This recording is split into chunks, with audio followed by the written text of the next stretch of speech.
Gently close your eyes.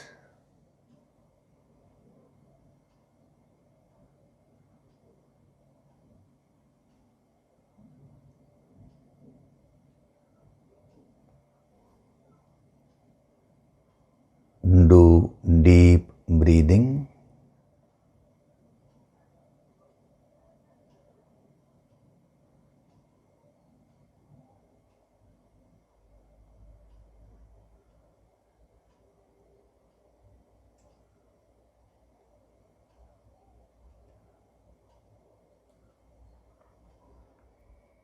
We'll chant Om once together.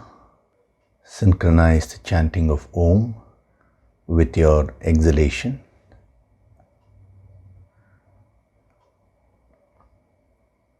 Breathe in.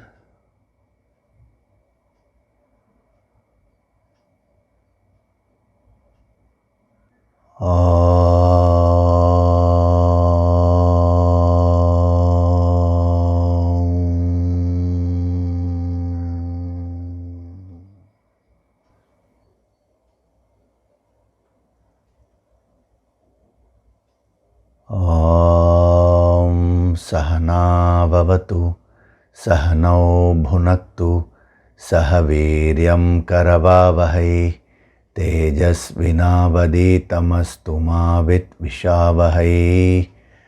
Om Shanti, Shanti, Shanti.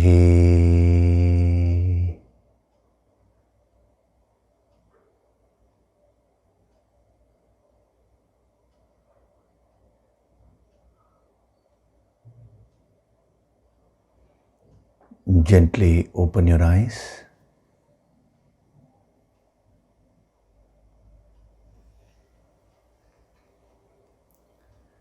Hari Om, and a very good day to all of you.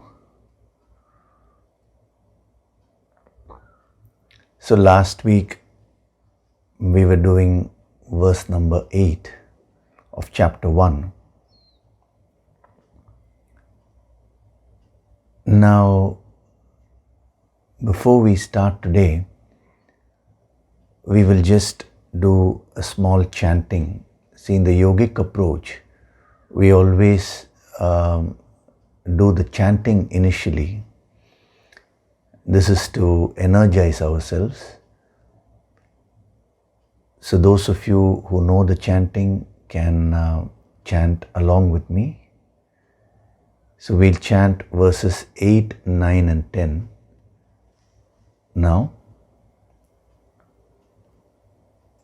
Bhavan Bhishmascha Karnascha Kripascha Samitinjayah Ashwathama Vikarnascha Saumadattistataivacha Anye cha bahava shuraha madarthe tyakta jivitaha nana shastra praharanaha sarve yuddha visharadaha aparyaptam tadasmakam balam bhishma bhirakshitam paryaptam tvidametesham balam bhima bhirakshitam.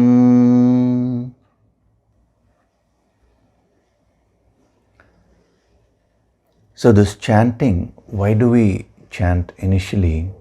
Even the invocation, we start off with Om chanting and then a small invocatory prayer and then a few verses from the text. This is a very scientific process.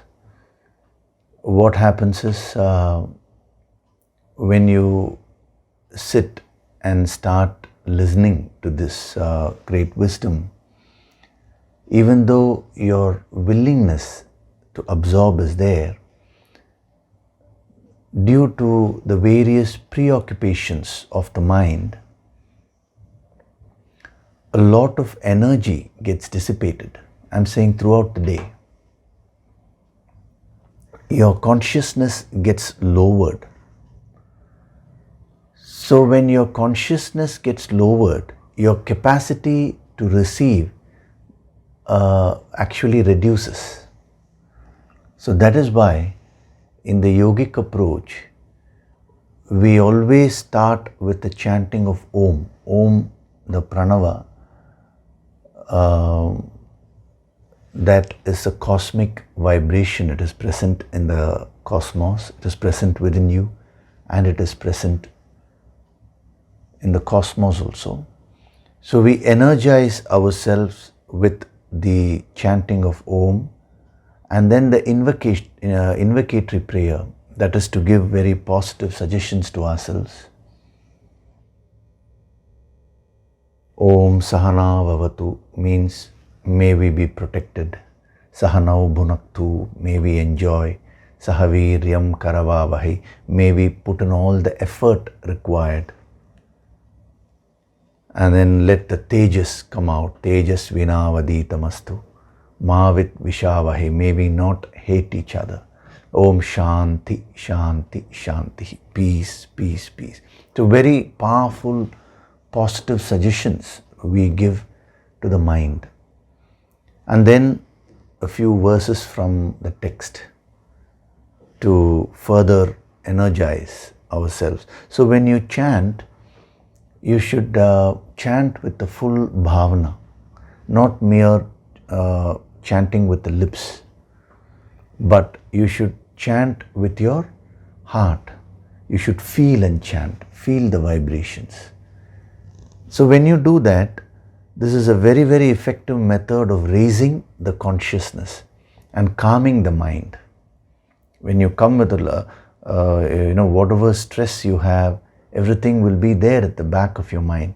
So when the chanting is done along with the master, he also invokes the energy. What happens is instantly the stress goes away. You become very calm and receptive to absorb this higher wisdom. So next week we'll chant more, which we used to usually do in the regular Bhagavad Gita sessions. But since you are not in front of me and a lot of new people also have joined, I just thought I'll introduce it now, and then we'll see further next week. So last week we were seeing verse number 8, where Duryodhana is mentioning the names of people who are there in his own army, in the Kaurava camp. So he says, thyself, which is Drona and Bhishma and Karna and Kripa, who are victorious in battle. Ashwathama, Vikarna and Saumadatti.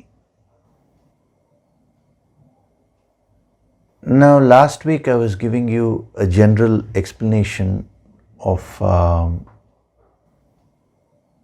these characters.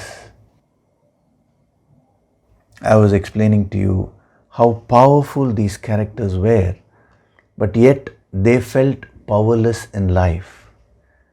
Each one of them, whether you take Bhishma or whether you take Drona, whether you take Karna, they were all such stalwarts. Individually, they had the capacity to rule the whole world. So much of potential they had. But throughout their lives, they were powerless. They were always grumbling. So that gives us a very, very deep insight. As I told you, I'm not getting into the full explanation of what these characters are. I'm doing this under the keeping the context in mind. The context is develop inner strength and take charge of your life. So whatever points are related to that topic, I'm giving, because many people have sent in their queries. Some people have asked about other characters also.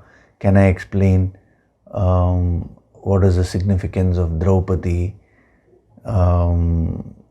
then Arjuna. Of course, the Pandavas we'll be seeing with respect to the inner strength.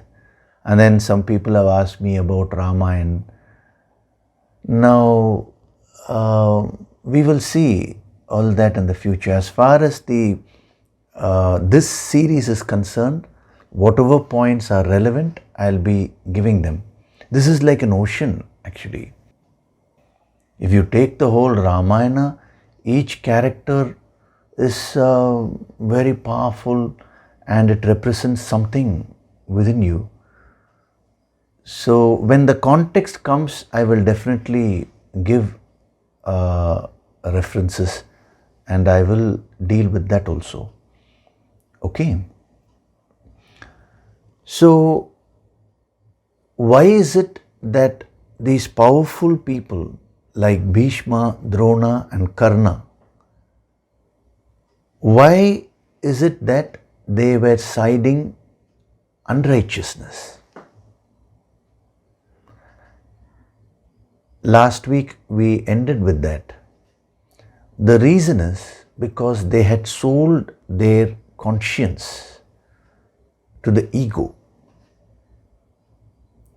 So you have two forces running within you. One is the ego and the other is your conscience. If you follow your ego, you will devolve. If you follow your conscience, you will evolve. So what is this conscience? What is conscience? What is ego? All that we'll be seeing. Now, conscience is that inner call within you which always points towards the higher. You know, you have this compass, no? Marinus compass, where it always points towards north. You turn it towards any direction, it will still point towards the north.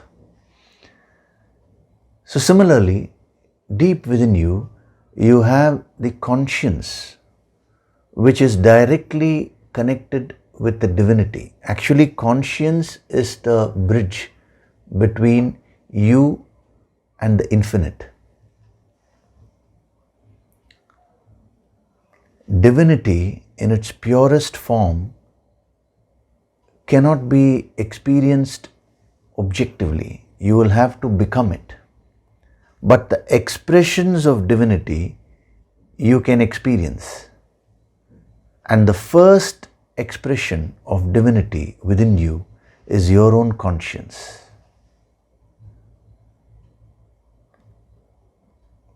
That force within you which tells you what is right and what is wrong. What is good for me in the long run, what is not good for me in the long run.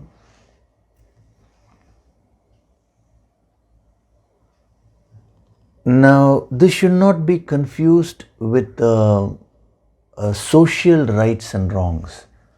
See, when we take the rights and wrongs of a society, that keeps on changing. Like what is right in India or what is wrong in India may not be considered as wrong in USA or vice versa. And even within a particular country, different cultures are there, different societies are there. Each society will have its own rules and regulations. Now, I am not talking of that. Now, left to yourself, deep within you, you have something which keeps telling you what is right and what is wrong. Here, when I say right and wrong, I mean positive and negative. I'm not restricting it to merely morally right or wrong. That which elevates you and gets you connected with divinity, with God, and that which agitates you and brings down your consciousness.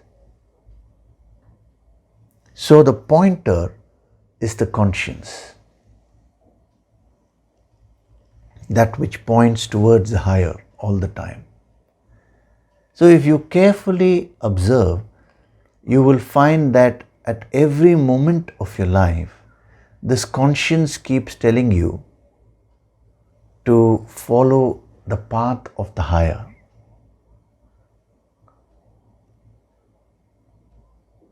But what happens is that since you don't follow the conscience, the ego takes over, and over many, many years, actually many births, as is said in the scriptures, Aneka Janma means many births, you have fed your ego, as a result of which now the call of the conscience is not being heard by you. The agitations of the mind are so high that you are unable to hear what your own conscience is trying to tell you. Actually, your conscience is your guru. We say there are 5 elements: the earth, water, air, fire, and space. But from a yogic point of view, there are actually 7 elements, 7 tattvas, sapta tattva. Now, apart from these 5, now the 6th element is called Guru Tattva.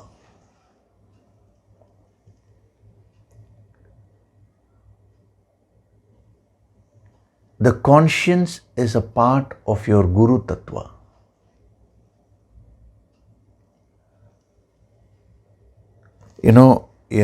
When we go to the pranic body, it is made up of many energy centers, and our yogis had located 7 major energy centers. There are hundreds of energy centers called Chakras, and the role of the energy centers is to draw in the cosmic energy. Now, when those energy centers are blocked, then you will get depleted of your pran shakti. The shakti within you will start reducing. Now, what is interesting is each energy center is associated with one element. For example, the lowest energy center called Mooladhara Chakra, that is associated with the element of earth. Similarly, the next energy center called Swadhisthana Chakra, that is associated with the element of water. Like this, you have Manipura Chakra associated with fire, Anahat Chakra, which is associated with air, and then here you have what is called as Vishuddhi Chakra, which is associated with the space. But then beyond these 5 elements is an energy center here, which is between the 2 eyebrows. Now, don't confuse this with the physical body. I'm talking of your pranic body, the body made up of life force, energy. Now, there is this chakra. It is called Agnya Chakra, the 3rd eye, the eye of wisdom, Jnana Chakshuhu. Many names have been given to this. You must have read Lord Shiva having the 3rd eye. Now, that is very symbolic, because it is not merely Lord Shiva who has the 3rd eye. Everyone has the 3rd eye, but you don't put in any effort to open it. You don't put any effort to clear your blockages, purify yourself, and open up that eye of wisdom. That Agnya Chakra actually is where your Guru Tattva is. It's associated with the element of Guru. Guru means dispeller of darkness. So when your third eye is awakened, your Guru Tattva becomes very, very strong. It starts guiding you in life. I have been repeatedly saying everything is within you only. When I say the Kauravas are within you, Pandavas are within you, the 5 elements are within you, the Guru is actually within you only, the Guru Shakti. An external Guru may be necessary initially, but as you advance, see, what is the role of an external Guru? An external Guru acts as a mirror image of the Guru Tattva within you.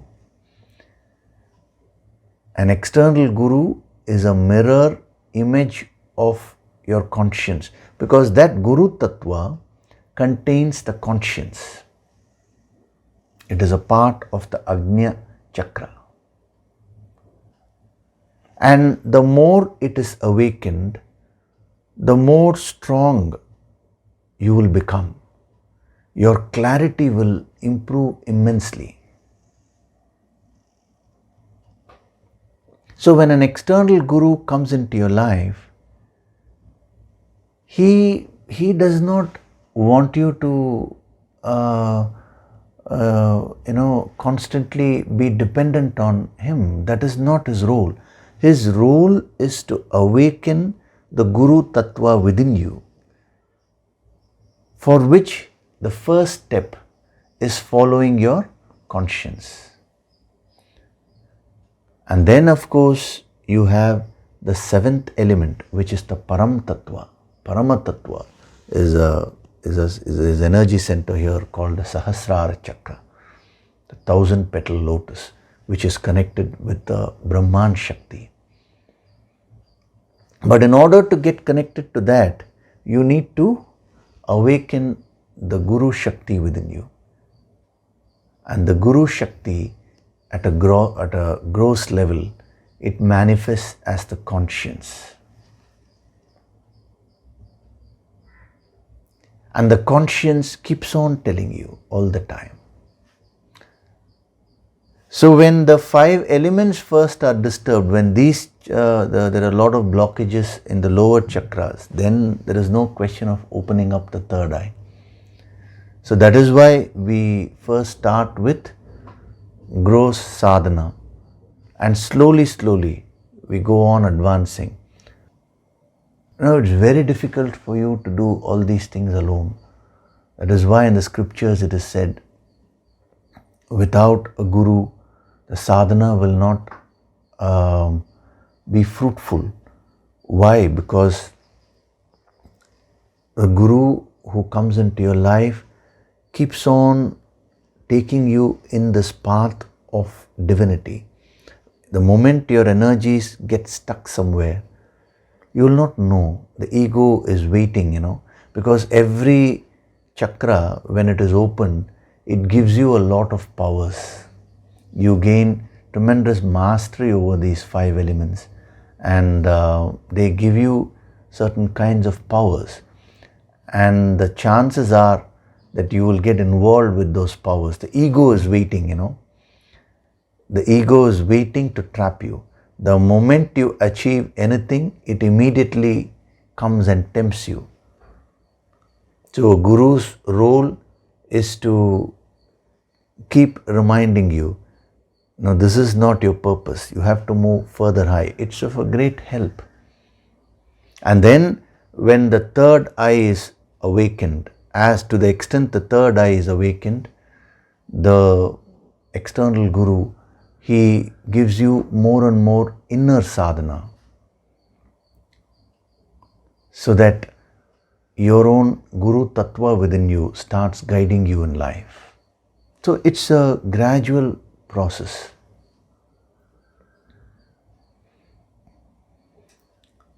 Now there has been a question which a person has asked. I'm just reading the question, which is very relevant to this.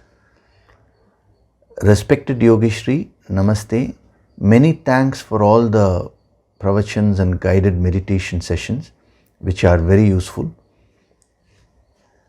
During the last session about developing inner strength and taking control of one's life, you mentioned and talked about the ego. What should be understood by the term ego? I would very much appreciate your explaining the meaning of ego. Once again, thanks for your effort for our spiritual growth and development. Thank you, sir. So it's a very relevant question, because what the message of this verse is, don't follow your ego, follow your conscience. Now, the ego in Sanskrit is called ahankar. It's a combination of two words, aham, kar. Aham means I. When you are centered around your own self, that is called ego. There are two aspects in you. One is the lower self, consisting of the matter layers, your body, your emotions, your thoughts. And then there is your higher self within you, which is the infinite, which is the divine. The lower self is called the Jivatma, and the higher self is called the Paramatma, the Supreme Self. Now, when that I gets trapped by the matter layers, when it gets bound by the body, by the emotions, by the thoughts, it develops ego, what we call as ahankar, the feeling of I. When you say, this is me, you mean the body. This is my body. This is my mind. This is my thoughts. This is my thought. So that factor which identifies with the body, with the emotions, with the thoughts, that is called ahankar, ego. When the same I disidentifies with the matter layers and becomes one with the infinite, then that is the free I. That is called Paramatma. This is a very, very important question which this sadhak has asked, because in the very next verse, we will be seeing that also today. We will take up verse 9 also, because there he mentions directly about this ego.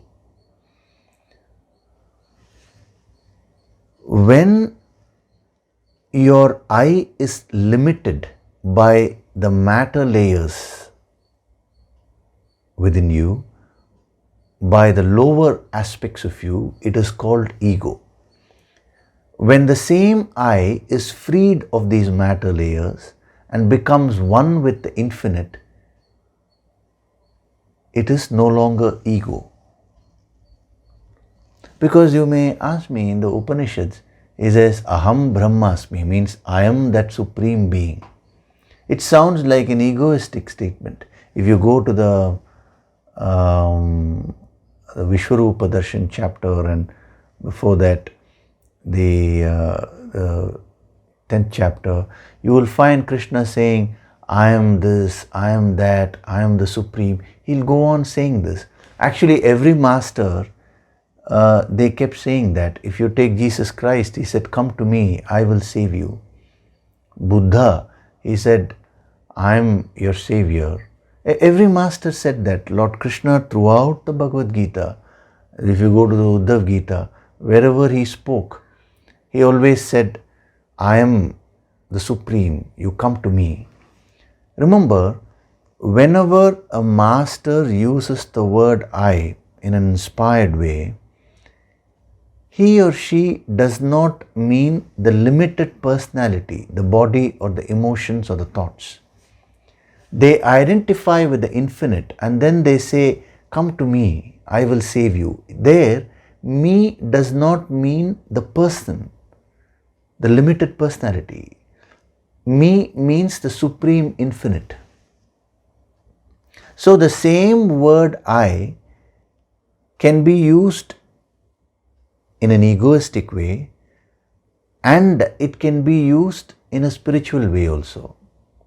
So what are you referring to when you use the word I? It is not merely the I which is the ego. That I which is bound by the matter layers is called the ego. Aham Karaha. When the same thing is freed, it says Aham Brahma.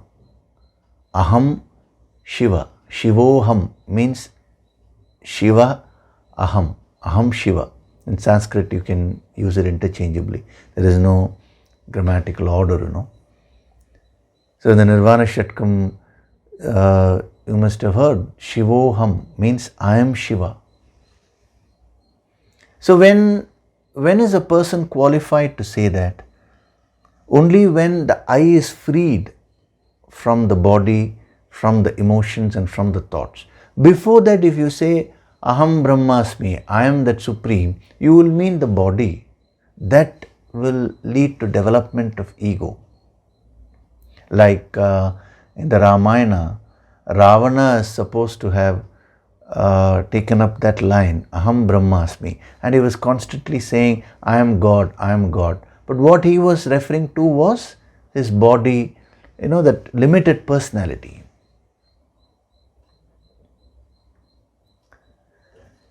So whenever your accent is on the limited personality, that I is called ego.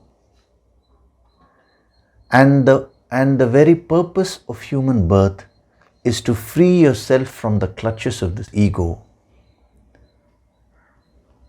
It is to completely unfetter yourself and realize that pure I within you, which is nothing but the Supreme, the Infinite.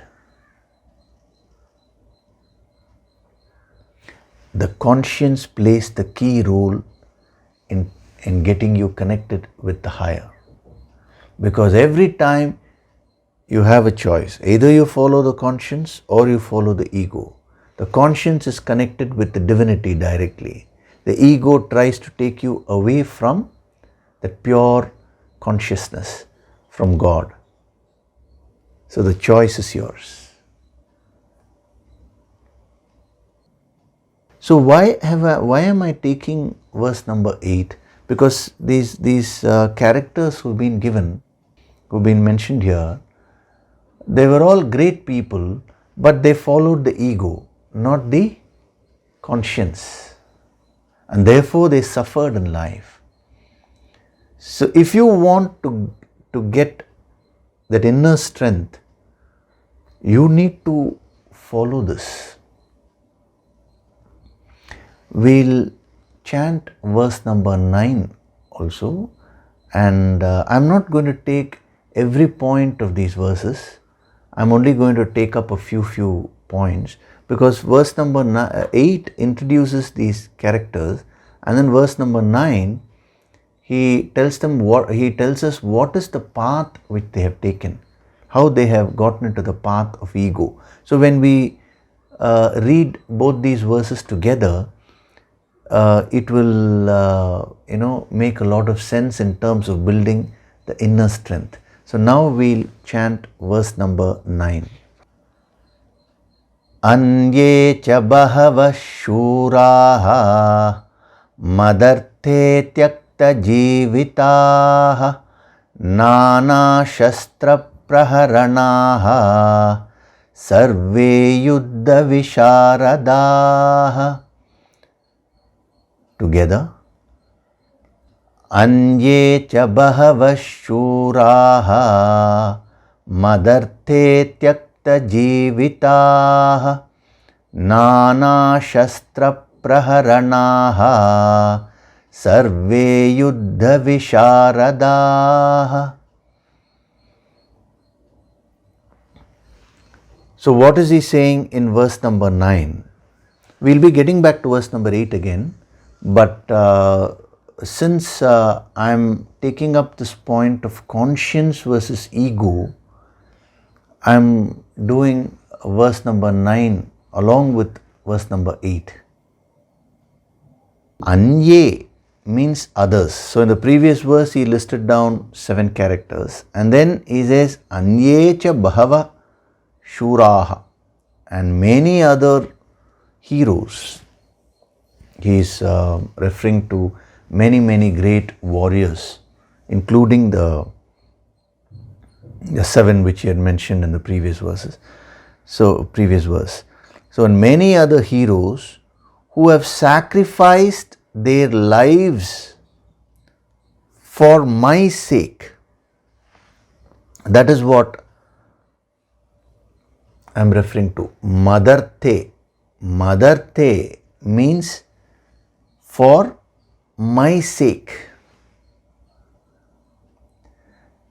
Tyakta jivitaha, who have sacrificed their lives. It's a beautiful construction. And then of course he says, Nana shastra praharanaha, diverse weapons. Praharanaha means attacking methods, Yuddha visharadaha. Visharadaha means skilled. So they are all skilled in battle, in yuddha, with diverse weapons and attacking methods. Now, what I want you to focus first in this verse, which is related to the previous verse, is that number 1, this word madarte. Madarte means for my sake. For whose sake? Duryodhana's sake. And last week I did mention to you, what does Duryodhana represent within you? It represents your ego. So all these great heroes, what for they were fighting this battle? For Duryodhana's sake.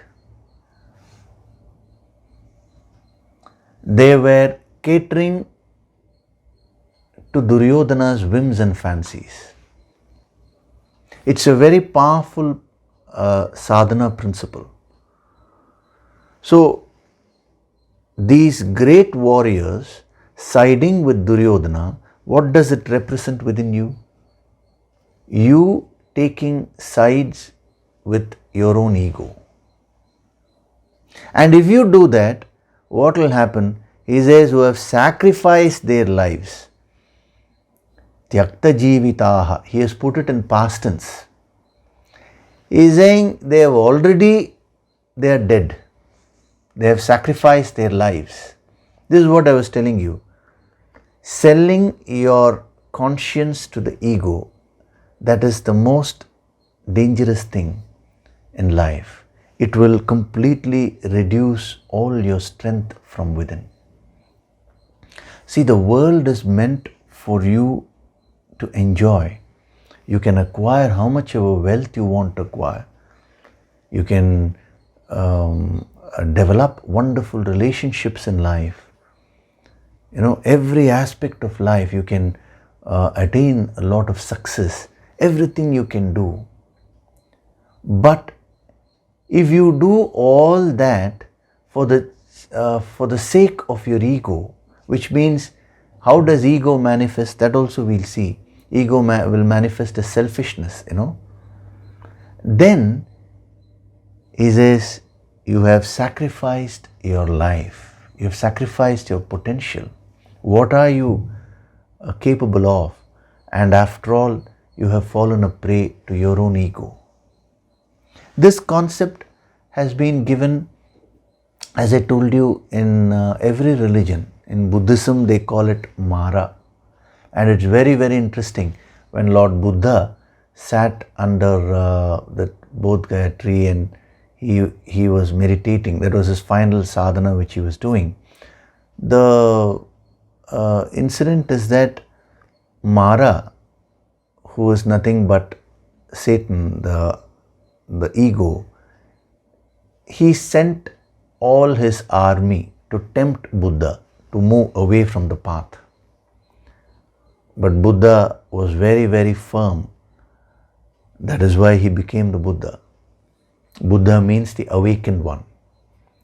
And many nights, many days, that struggle, that inner war was there. With whom? With Mara, the ego. And when he conquered all the forces of Mara, and when he came out victorious over Mara, then he became Buddha, the awakened one. It's the same thing with you also. When you conquer your own ego, you will become a Buddha, you will become a Christ, you will become a Krishna. But right now, if you say, am I Krishna? If you ask, supposing. Now that is a very dangerous thing, because right now if you say, I am the Supreme, straight away,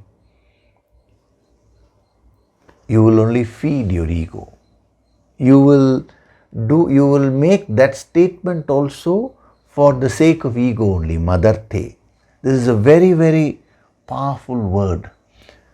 Because every action of yours, every emotion of yours, everything which you do in life, if you were to observe, you will find that it is only to feed your own ego.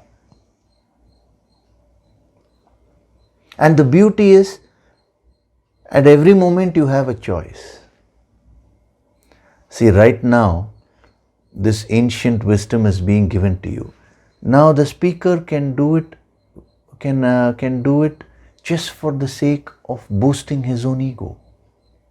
Then this very act of giving this discourse will lower his consciousness. But the same thing the speaker can do, because this ancient wisdom will help all of you. He can be attuned to the infinite, follow his conscience, and then give this. Every moment we have the choice. Are you feeding your ego, or are you acting according to your conscience? That difference is what I want you to first understand. So when you follow your ego, he says your life is gone. Means all the happiness and the blessings, everything will go away. You will become so highly stressed. Sacrificed your life means one is literal sacrifice. The other is even though you may be living. See, if your life is full of stress and strain, then it is no longer called life. It is not true living.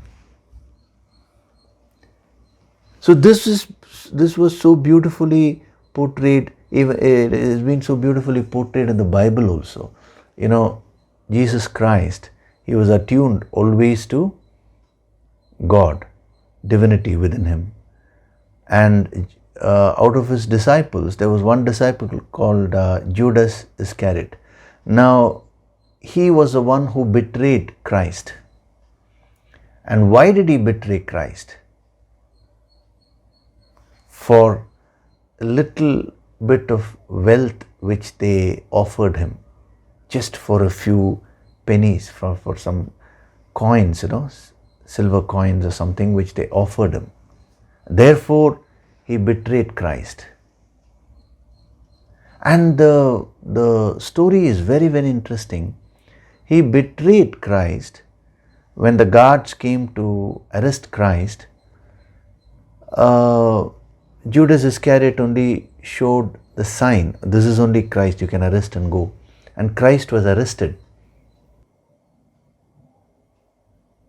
And you know the story. He was taken, he was tortured and all that. When he saw Christ getting tortured, now Judas couldn't bear it. So he went back to them and said, please release him. They said, no, you wanted these coins, now take them. You have done your part. So he threw away those coins and he went and hanged himself. It's a beautiful depiction of the same principle.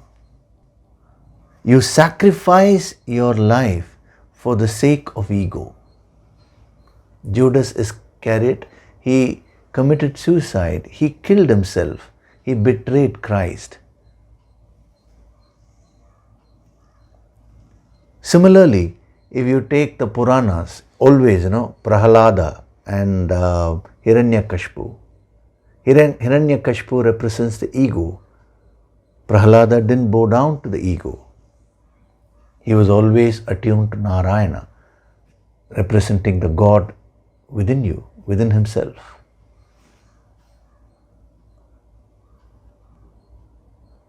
So, many other heroes. So, when he's talking of the heroes, don't think he's talking only of those people who are there. He's talking of you, each and every one of you. You are born to be great. Each one of you, you have unique talents within you with which you can contribute so much towards the betterment of the world. You can improve the world and you can also better yourself and become one with the infinite. But instead of that, you are sacrificing your whole life just for the sake of ego. Madarte. So when he's talking of those heroes who have sacrificed their lives, put yourself there. Then only this verse will become a sadhana for you. So why is it that you compromise? Why is it that you don't follow your conscience? That is where we go to verse number 8, which we were seeing. We'll come back to verse number 9 again before we go to further verses. So 7 characters have been given. Out of all the characters, he has chosen 7. Why has he given 7 characters? Because there are 7 reasons why you don't follow your conscience. Each of this character represents one particular reason. So if you learn these 7 reasons and if you're watchful, you will find that you will be a victim of 2-3 of these reasons. And if you slowly, if you remove those negatives from your system, you will find that your consciousness will start rising. You will start becoming more divine in life. You will start becoming very, very powerful in life. So what are the 7 reasons? As I told you, when I took this verse earlier, that was a complete explanation of who Bhishma is, who Drona is within you. What do they represent within you? Now I am not getting into all that now. With respect to the conscience, what are these characters? Because it is the conscience alone which can give you that inner strength in life. So we'll see. First we'll take up Bhishma. You know, Bhishma was one of the greatest characters. Bhishma was famous for taking vows in life and following those vows implicitly. You know, he took an oath at the age of 16 that I will be an Akhanda Brahmachari for the sake of his father. His father fell in love with a lady, with a fisherwoman, Satyavati, And Satyavati's father said, if you want to marry my daughter, then you will have to make her son the king. But Bhishma was already there and he was already coronated. He was the Yuvraj. He was coronated to, as Yuvraj means first step. Next step is he'll become the king. He was already the prince. So the father couldn't do that. So he said, I can't do that. Then Satyavati's father said, then you cannot marry my daughter. So Bhishma's father, Shantanu, he became very depressed. Seeing the depression of his father, Bhishma understood that there is some reason. So he inquired with his charioteer and he found out the reason. He went and spoke to the father of Satyavati. He said, why are you, the king himself is asking, and why do you have to say no? He said, this is the condition. To which immediately Bhishma took the oath and he said, I take the oath. His name was Devavrata before that. Because of these oaths only he got the name Bhishma. Bhishma means terrible because he took these terrible oaths. He said, I relinquish the kingdom. Imagine, at the age of 16, a prince who had the whole world under his feet. And now for him to say, I don't want all this, I give it up because my father's happiness is most important to me. It's a tremendous quality. But then Satyavati's father said, okay, you may give up, but what happens if tomorrow your son claims the throne?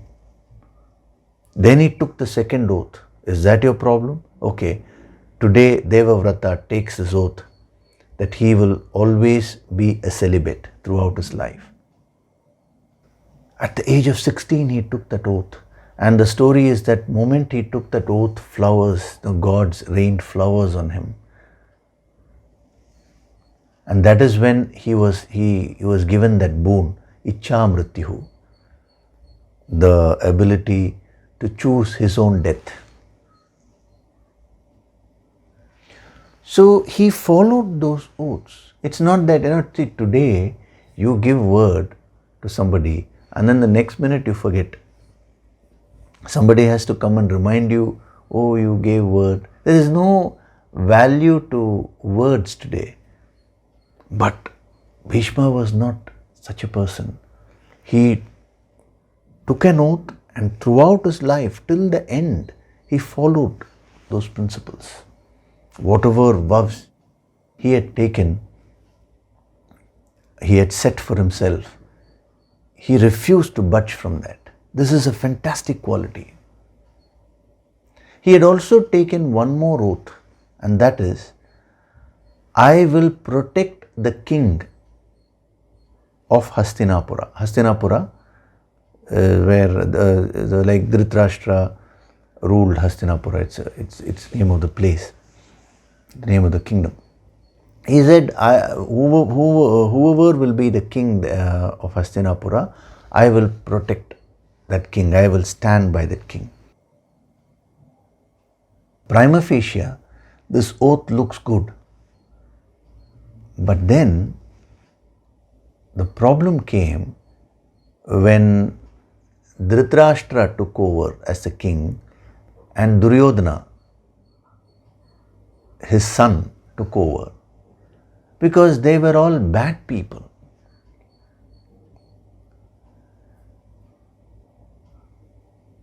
Now, what should have Bhishma done at that time? What is more important, his personal oath or the welfare of humanity? This is something which he should have thought about.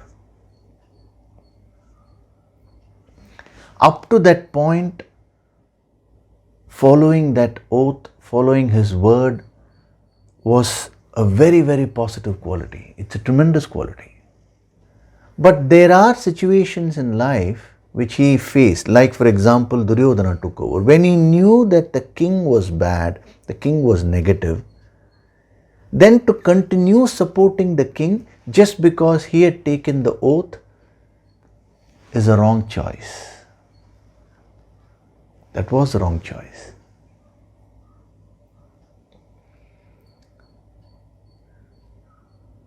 When between himself and his father, when he chose his father, that was the correct choice because he chose the higher.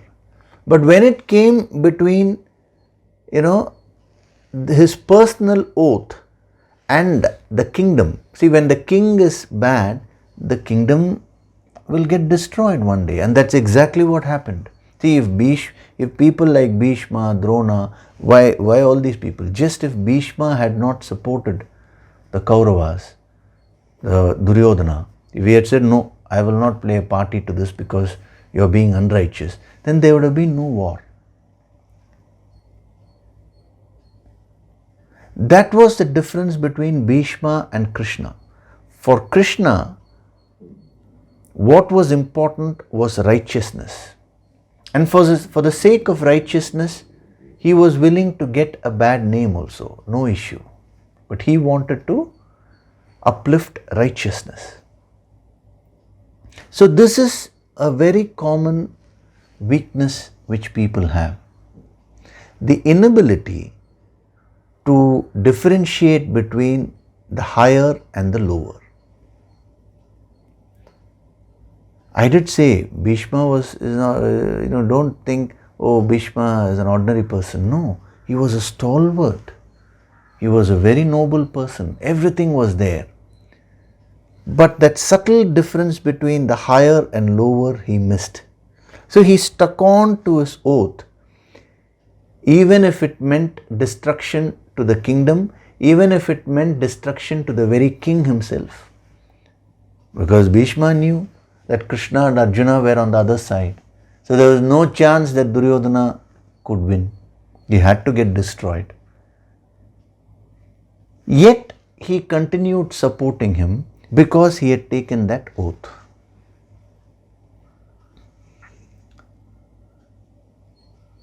So this inability to distinguish between the higher and lower is the first reason why you don't follow your conscience. The ego comes and tempts you. It gives you immediate benefits. When you follow your ego, it gives you an immediate benefit. When you follow your conscience, it does not give you an immediate benefit, but it gives you long-term benefits. So you need to develop that clarity to distinguish between what will take you up and what will take you down.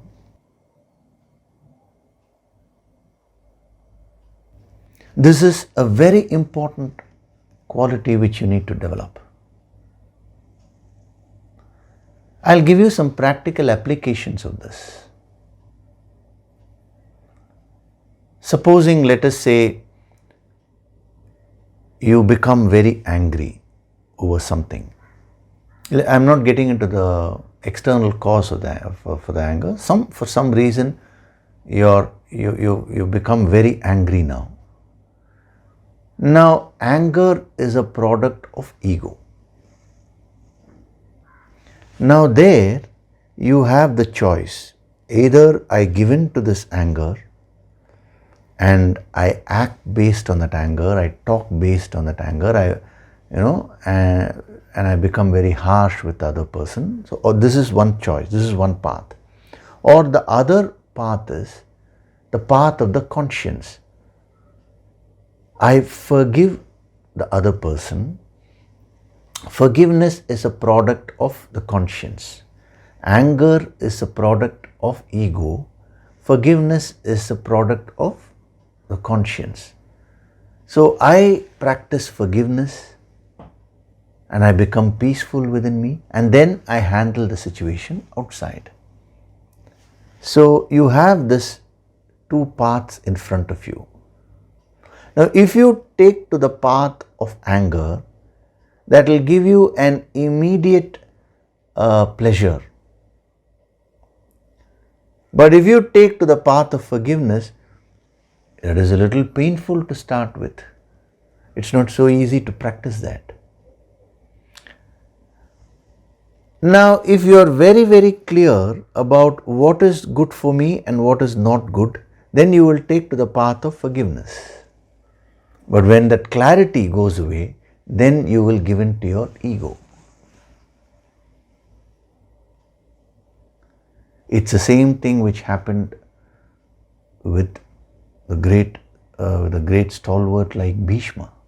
So if it can happen to Bhishma, imagine, what about you and me? We have to be very, very careful. So you divide your life into these two. Those things which will give me long-term upliftment, the path of the conscience, and those things which will cause devolution, the path of the ego. So you divide your life into these two, and now apply it in every experience of your life.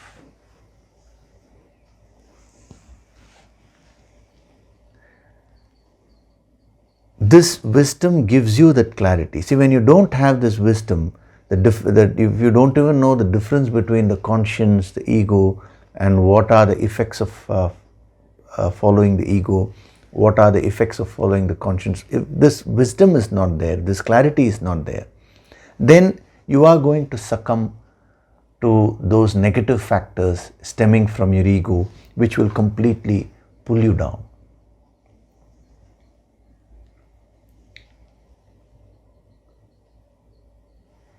You decide that you need to follow a particular discipline, let us say getting up at a particular time and doing exercises. Now, laziness, from where does laziness come? Again from ego only. It's a tamasic quality which stems from ego. So, laziness will come and try to tempt you not to follow that discipline which you have set for yourself. And discipline, the self-control, which is a product of the conscience, that will come and try to tell you, no, you follow this, you will reap a lot of benefits later on. But if you don't have this clarity, you will invariably fall for the lower. I am giving you these practical examples so that this concept becomes very clear to you. See, these things, if you read them as mere stories, now that is of absolutely no use, So, Bhishma, with respect to the inner strength, Bhishma represents that lack of clarity between the higher and the lower within you.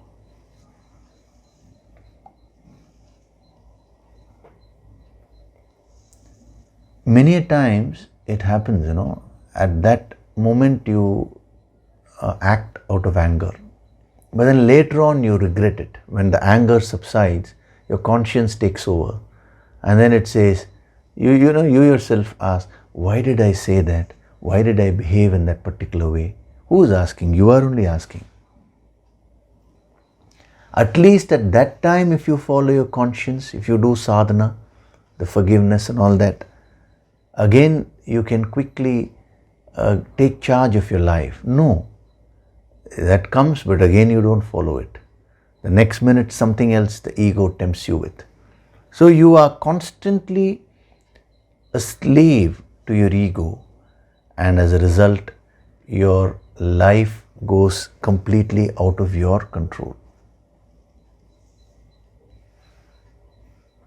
So this is the first reason, the inability to distinguish between the higher and the lower.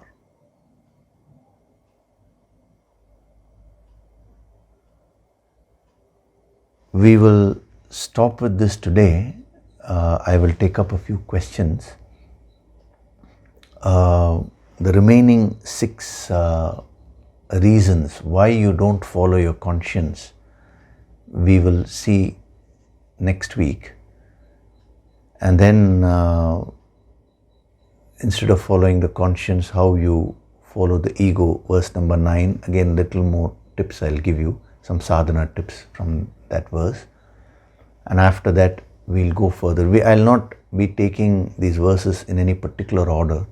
I may go to some other verse from the Bhagavad Gita. I may come back to some verse earlier. So it's all streamlined towards this theme of developing inner strength. So you should develop your inner strength and you should take charge of your life. That is the key. So now we'll take up some questions.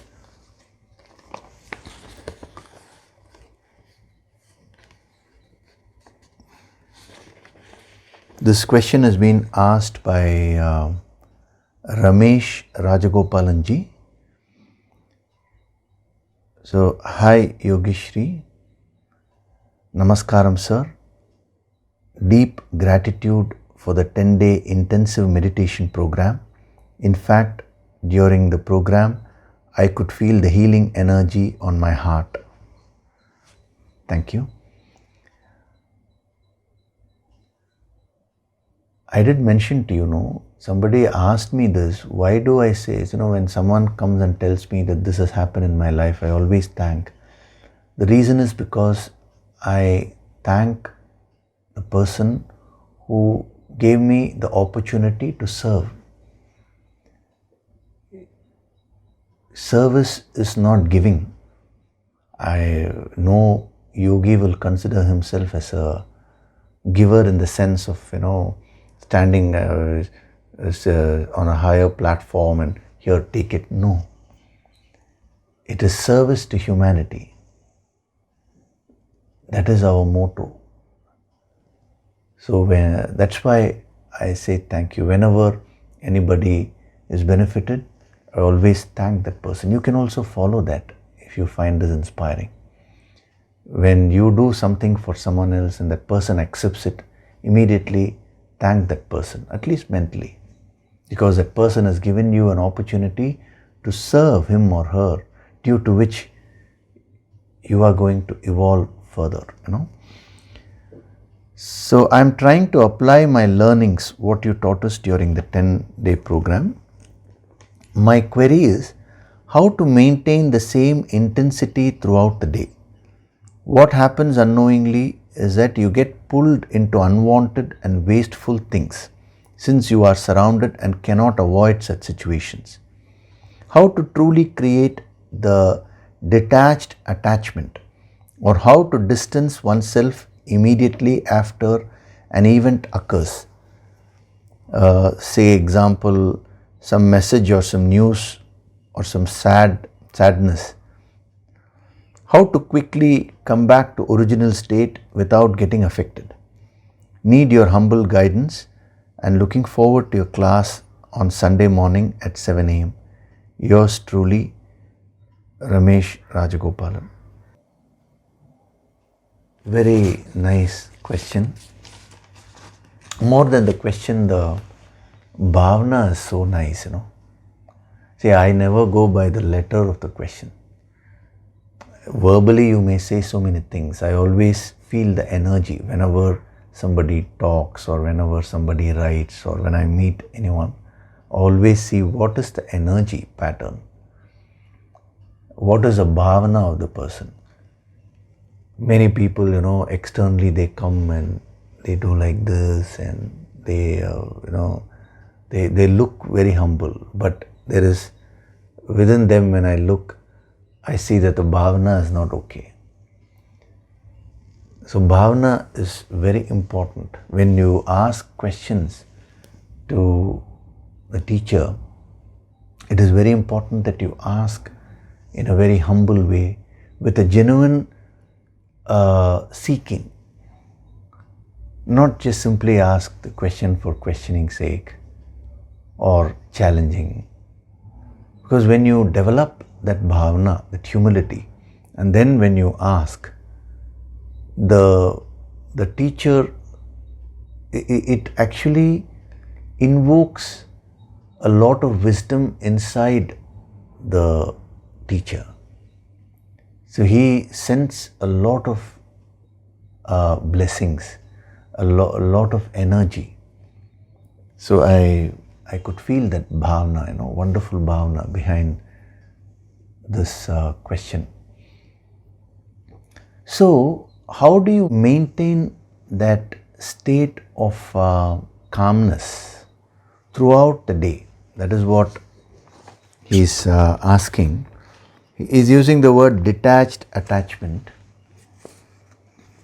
So spirit of it I can get. So especially when something disturbs you, how to quickly come back to the neutral position.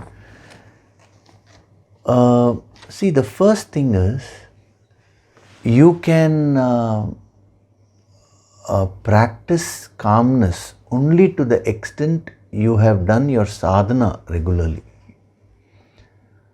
It's like this. Supposing you ask me, you're a boxer, let us say, and you say, sir, when an opponent comes, when I face an opponent, now how do I face that opponent? And I give you some technique. I say, now hold your fist like this and you kick and block and all that. These things I tell you. Now the question is that enough? If I just give you some technique and say follow them, now can you go straight to the ring and now start facing all the proficient boxers? You will not be able to. If they come to punch you and you block, that block itself can injure you. So what is most important is you will have to do your daily exercises, you will have to do your personal sadhana in that field of boxing, and you will have to improve your capacity. Your capacity to face the opponents in the ring is directly proportional to the personal practice and development of that strength, bodily strength which you have achieved. If you don't do that, directly getting into the ring, it will not work. So today, there are so many techniques offered, in the stress management courses and all that. Now those techniques are like saying, go to the ring, now block like this, block like that. But your body does not have the required strength. Now how can you apply those principles? So first principle, first way of first principle is you need to improve the strength of the mind from within. The condition of the mind has to be improved, and that can be achieved only through daily sadhana. Do the Yoga Sankirtan sadhana every day.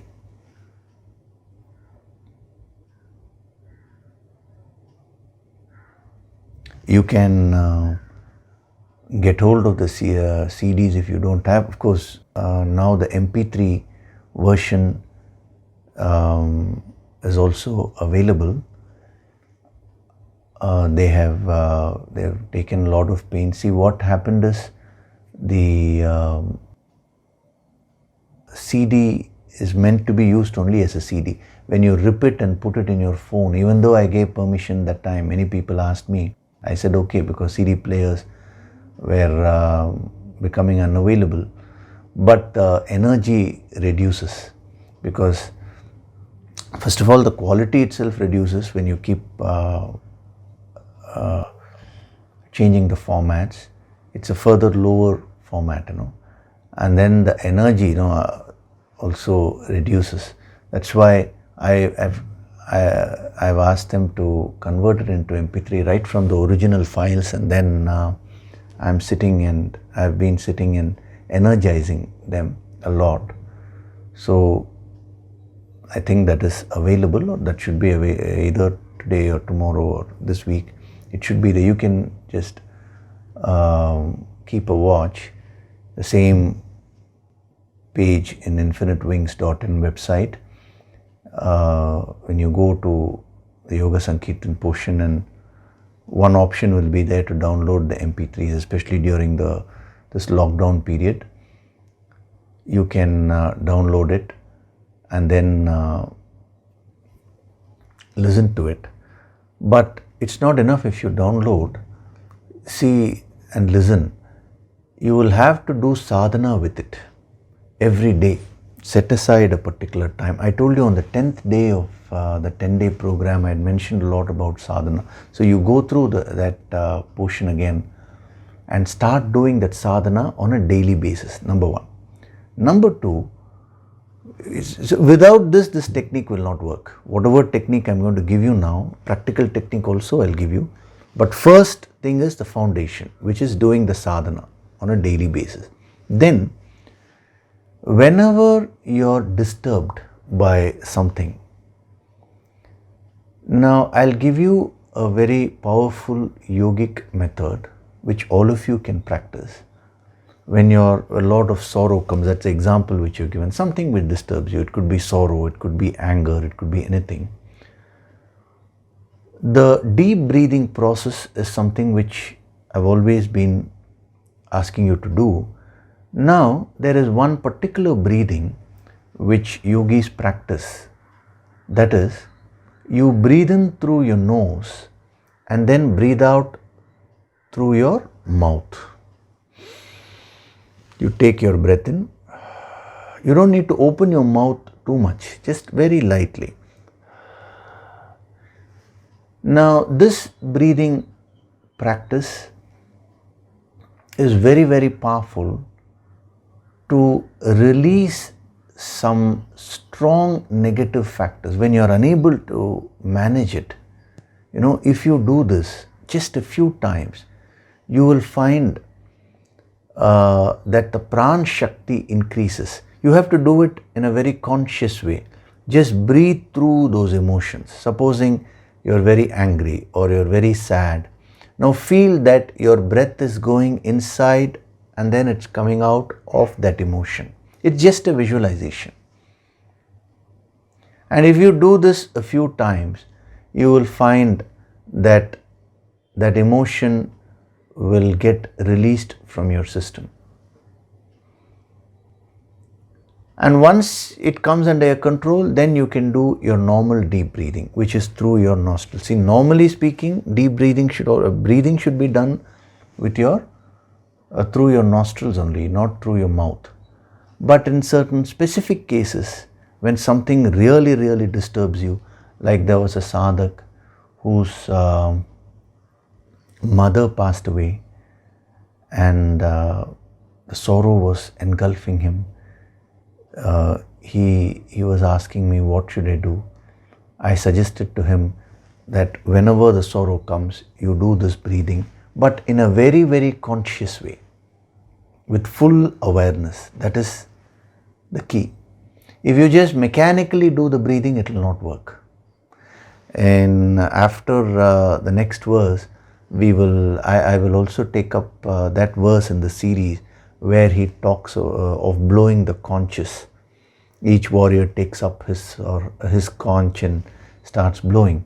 That is very, very powerful messages.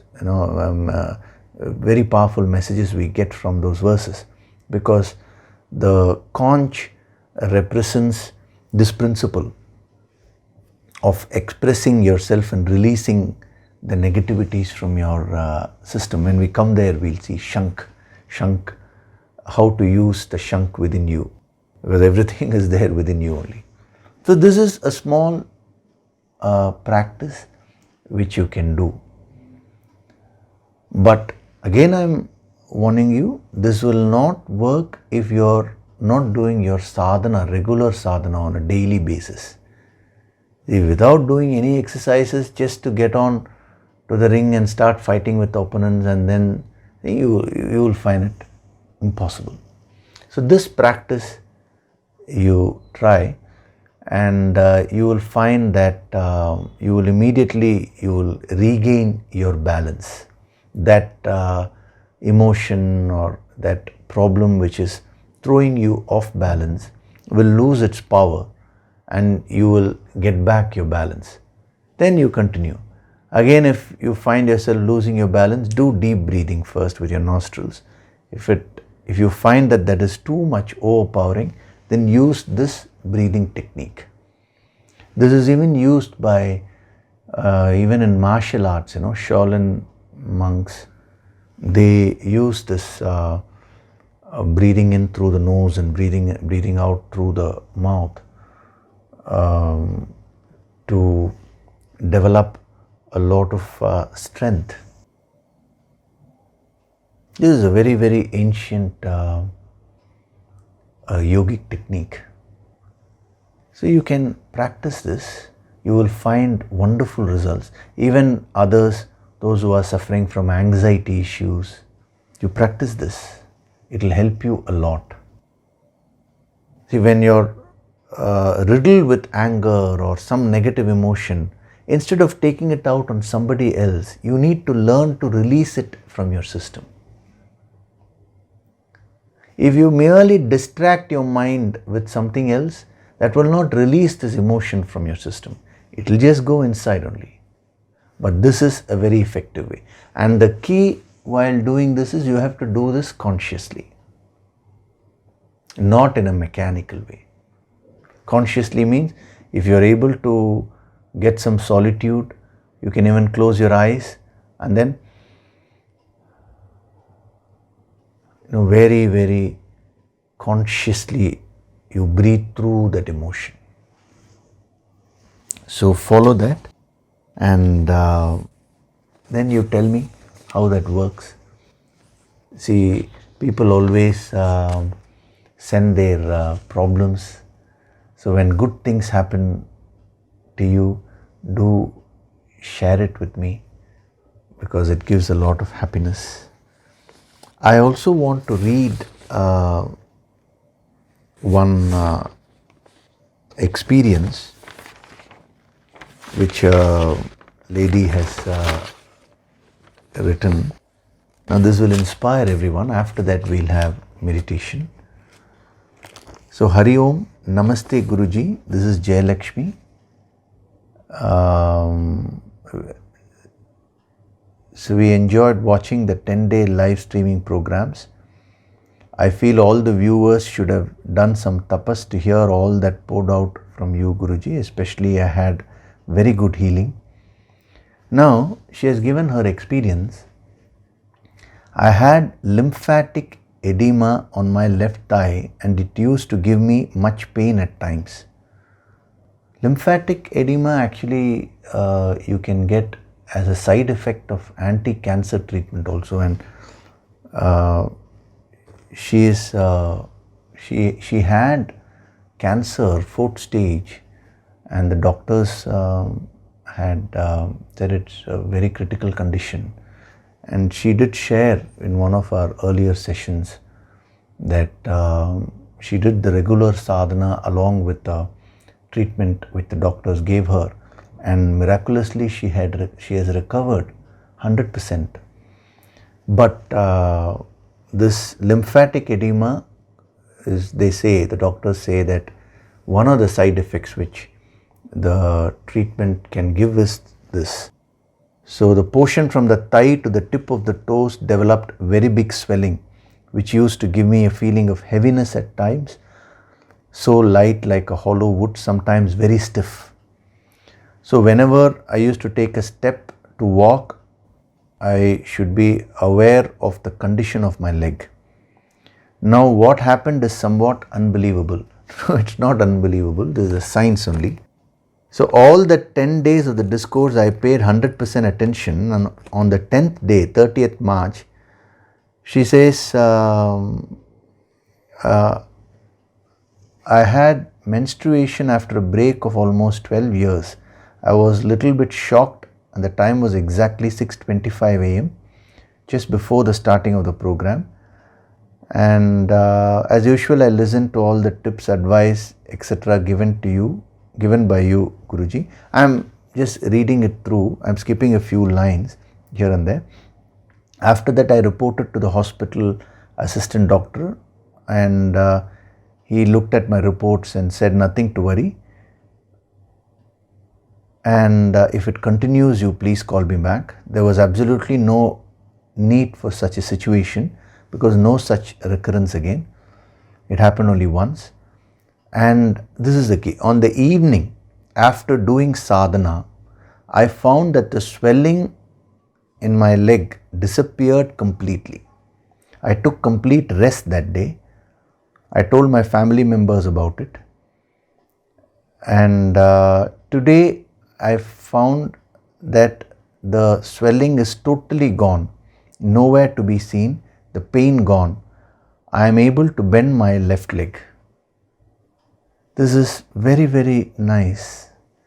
It's all God's grace that this has happened, And it is making me walk more fast, and I am able to climb the steps faster, and it makes me mentally peaceful, and I am a step ahead towards the improvement of my health.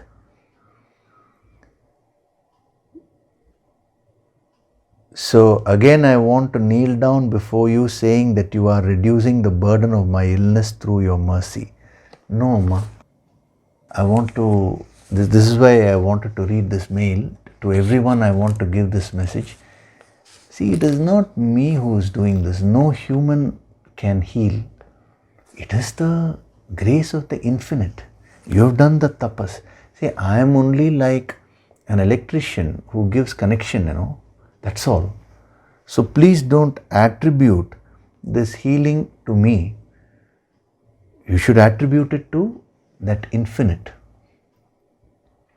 A guru comes into your life to get you connected with the infinite, to get you connected with God. That is very important. So I have no words to express my thankfulness. Yes, thankfulness, gratitude is wonderful. But don't wrongly attribute the healing to me. See, sometimes I say I'll give healing. That is only a usage of the phrase. But remember, no human can give healing.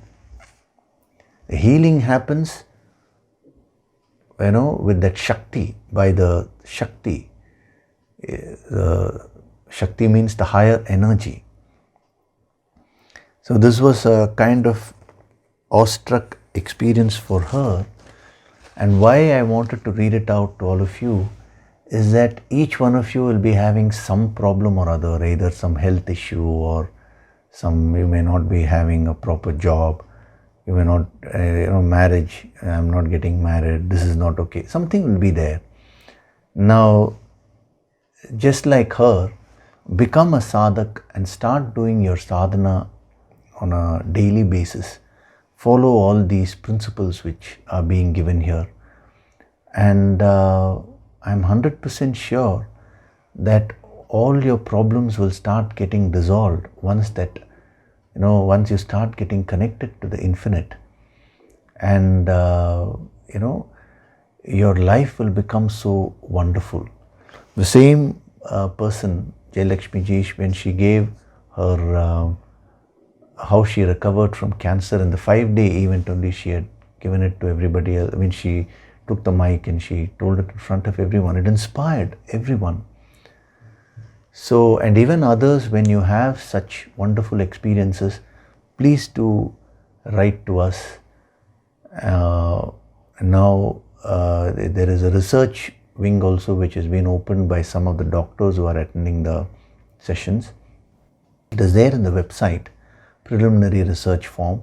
So you can go in there and fill up that form, and whatever positive experience you have gained through the sadhana, you can mention it there, because they want to do research on this, so that in future this can also become a part of the medical treatment. It's not only about the physical diseases, it's about whole life. That research which they're doing is about health, the financial conditions, everything. So I request this person, Jayalakshmi ji, also to fill up the form. I think she has already done it, but this is another new effect which has happened to you. So this also you can fill up. So now we'll have meditation, just a short meditation session, but it will be a very powerful one. Okay?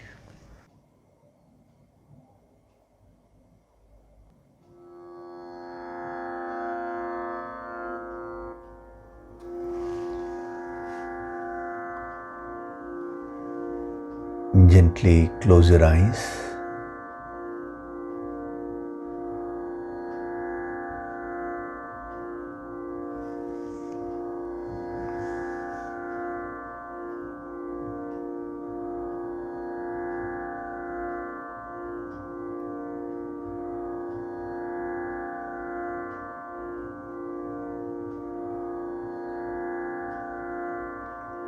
Do deep breathing.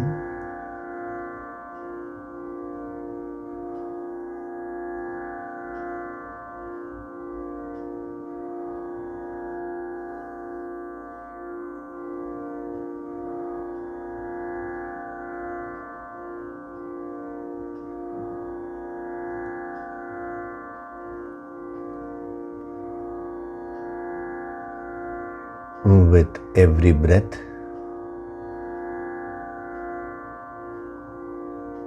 I am becoming more and more divine.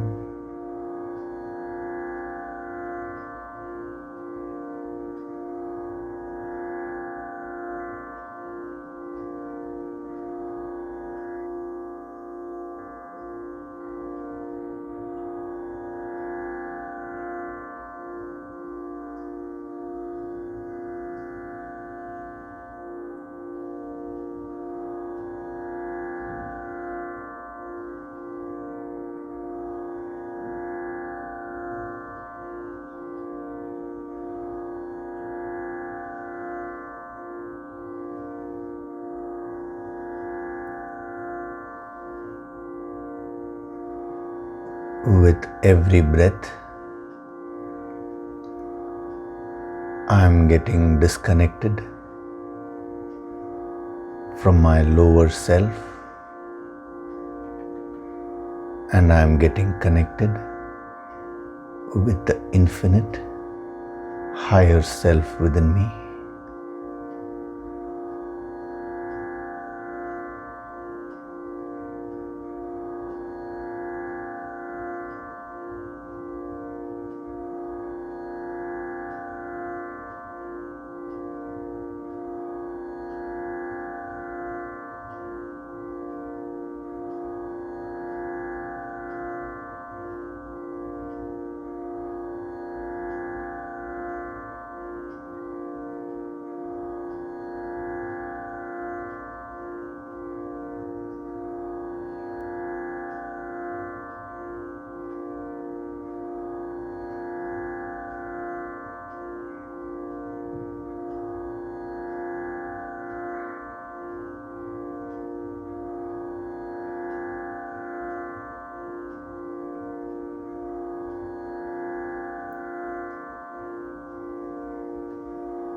From this moment onwards,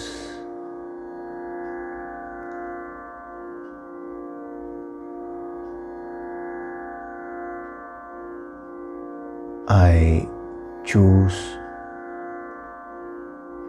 the higher.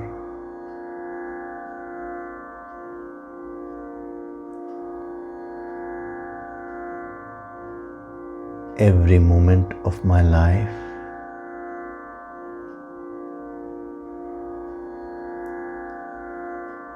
I choose to maintain this clarity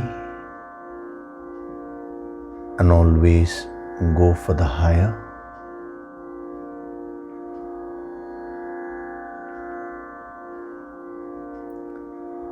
That which is beneficial for me, that which will bring long-term benefits to me.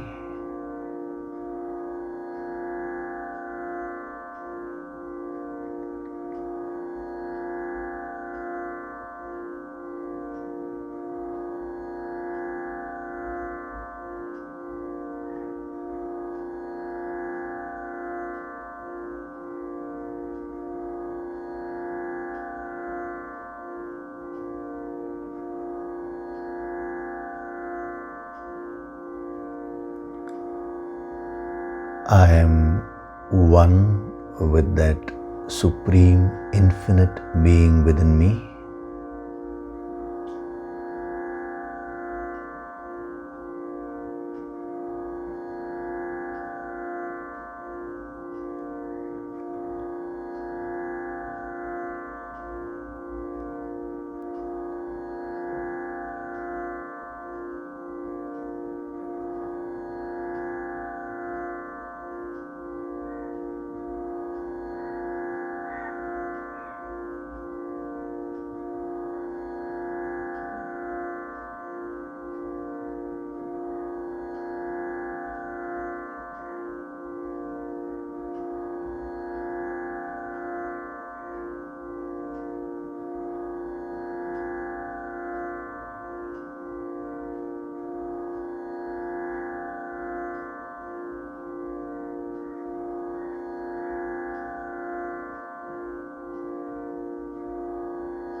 Offer your gratitude to God Supreme.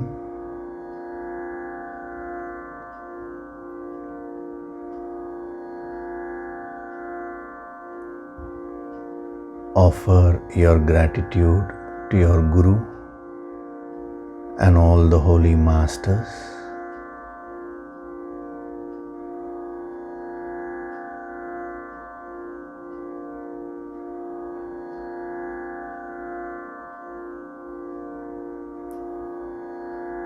Slowly come back.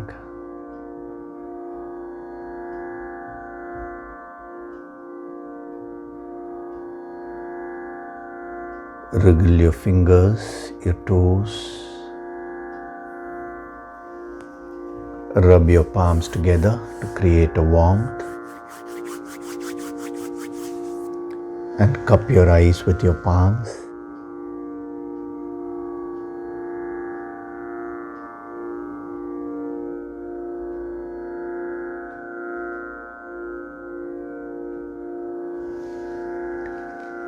Rub your eyes gently, your cheeks, forehead, top of the head, back of the head and neck. And very, very slowly open your eyes.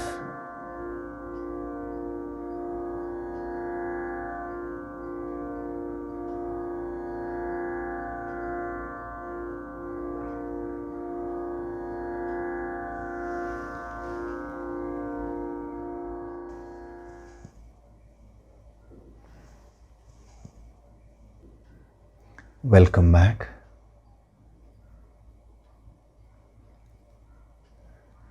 So it is very important for you to follow your conscience. And today we have seen the first reason, and that is the inability to distinguish between the higher and lower.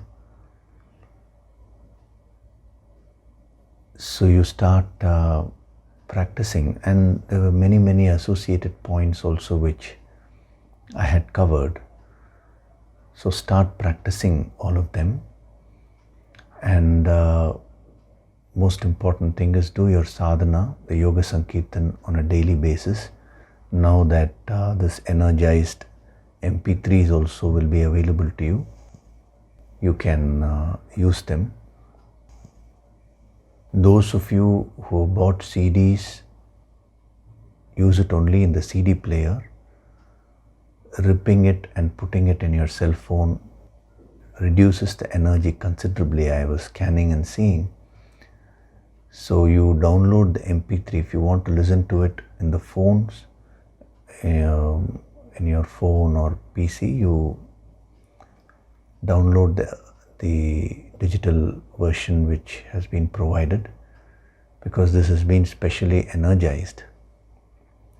I've been working on it for weeks now.